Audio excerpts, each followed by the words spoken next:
Friends, megastar Chiranjeevi అభిమానులు మొదటిసారి ఈ ఛానల్ను చూస్తున్నట్లయితే ఈ ఛానల్ను సబ్స్క్రైబ్ చేసుకోవాలని కోరుకుంటున్నాను. ఎందుకంటే చిరంజీవి సినిమాల గురించి ఏ చిన్న అప్డేట్ వచ్చినా ఈ ఛానల్లో అప్డేట్ చేస్తాను. మీకు డైరెక్ట్గా నోటిఫికేషన్ రూపంలో రావడం జరుగుతుంది. ఈ ఛానల్ గ్రోత్ కూడా పెరుగుతుంది. ఈ ఛానల్ను సపోర్ట్ చేయాలని కోరుకుంటున్నాను.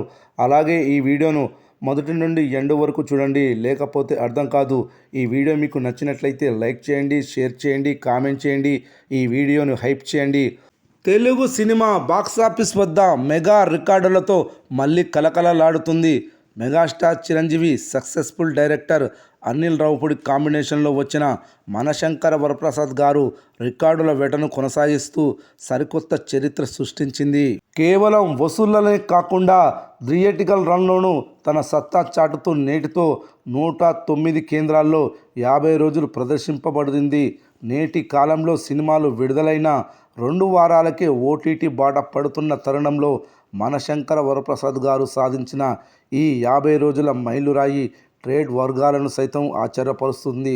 అటు మెగాస్టార్ కెరీర్లోనూ, ఇటు అనిల్ రావిపూడి కెరీర్లోనూ ఇది మొదటి 400 కోట్ల క్లబ్ చిత్రంగా నిలిచింది.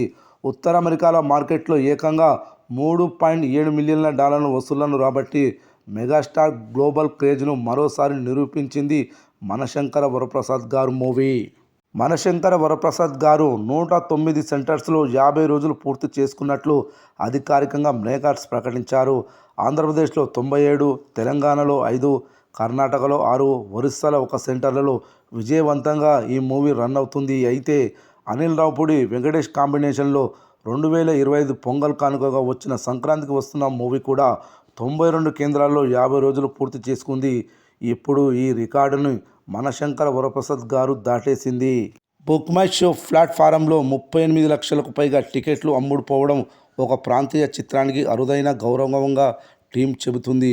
జీ5 వేదికగా డిజిటల్ స్ట్రీమింగ్ ప్రారంభమైనప్పటికీ థియేటర్లలో ఈ సినిమాకు ఆదరణ తగ్గపోవడం విశేషం.